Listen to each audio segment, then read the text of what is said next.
বর্তমানে যে কোনো চ্যাম্পিয়নশিপ জিততে গেলে খুব গুরুত্বপূর্ণ ধাপ হচ্ছে পেনাল্টি শুটআউট। 1. লিওনেল মেসি, প্রধান পেনাল্টি টেকার। লিওনেল মেসি আর্জেন্টিনার ফুটবল ইতিহাসের সবচেয়ে নির্ভরযোগ্য এবং 1 নম্বর পেনাল্টি টেকার। যে কোনো হাই ভোল্টেজ ম্যাচে চরম চাপের মুহূর্তে দলের হয়ে প্রথম পেনাল্টিটি নেওয়ার দায়িত্ব সাধারণত তার কাঁধেই থাকে। 2. Gonzalo Montiel, shootout specialist. Gonzalo Montiel football বিশ্বে পরিচিত তার ইস্পাত কঠিন স্নায়ু বা আইস কোল্ড পারফরম্যান্সের জন্য।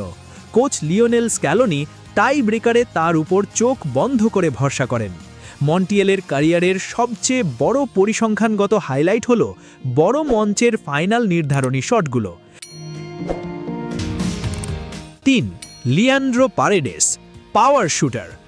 মিডফিল্ডার লিয়ান্ড্রো পারেডেস যখনই মাঠে থাকেন আর্জেন্টিনার পেনাল্টি নেওয়ার তালিকায় অন্যতম শীর্ষ নাম হিসেবে বিবেচিত হন।